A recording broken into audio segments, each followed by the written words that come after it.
This is the barbell conventional deadlift, or just deadlift. For setup, you're going to place your bar on the floor, and I highly recommend starting with full-size plates on either side. If your gym has bumper plates, then these can just be 10s. If you don't have light enough full-size plates for your warm-up weights or for your learning weights, if you are new to the movement, then you can always elevate the bar on a surface, such as another plate or a block. It's just easier to learn the setup and actually pull from the height you will normally be pulling from if you have these plates on the side.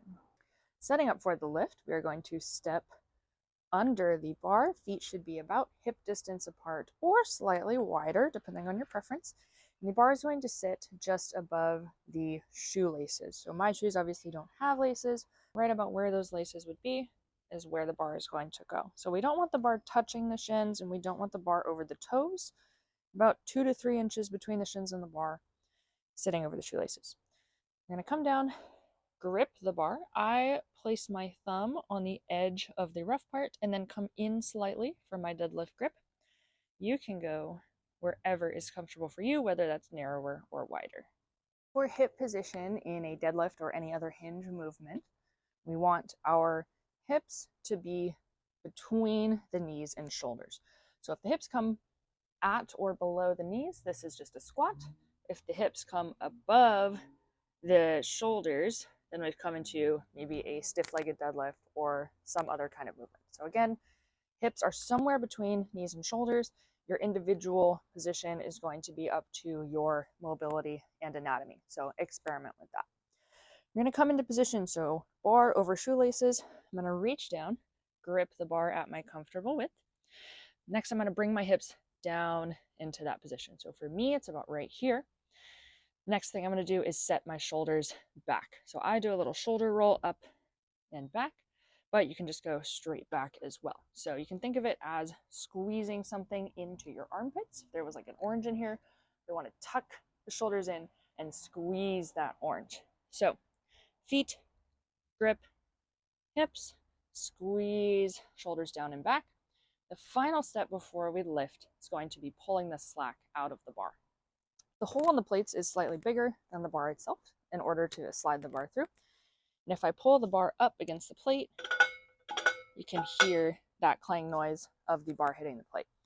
When we pull the tension out, we just pull the bar up to the top of the plate so that we can lift it from there instead of trying to jerk it off the ground where we hit the plate and then lift.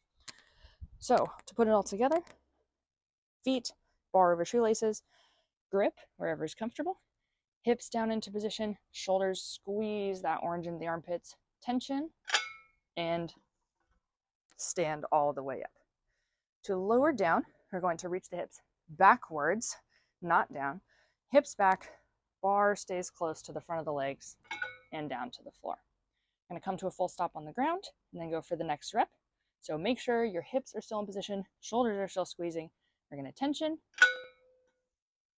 and stand. And again, hips reach back, bar stays close, down to the floor. A couple things to avoid with the deadlift. One is slouching forward, particularly with the shoulders and back. So remember that cue of shoulders back. We keep chest proud even as we come down, so the shoulders aren't collapsing forward. This is usually what causes us to slouch through the back as well. This becomes a different exercise called a Jefferson curl, where we purposefully round the back. But for the deadlift, we want to keep a fairly neutral spine. Some bending of the spine is okay, but we don't want to be slouched and rounded forward. Another thing to look out for that I see pretty often is the bar coming really far away on the way down. So on the way up, we stand, and then sometimes people start to drift the bar out in front. That becomes a less advantageous position to pull because the bar is shifting away from your center of gravity, right down the middle. So we want to keep that bar close, right down the front of your legs, and that's how you reach the hips back. So I want you to think of this movement more as a front to back with the hips rather than an up and down.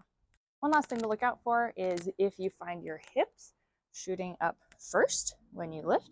So you come down into your position, you set up, and then you tension, and you find your hips come up first, and then the rest of the body comes up.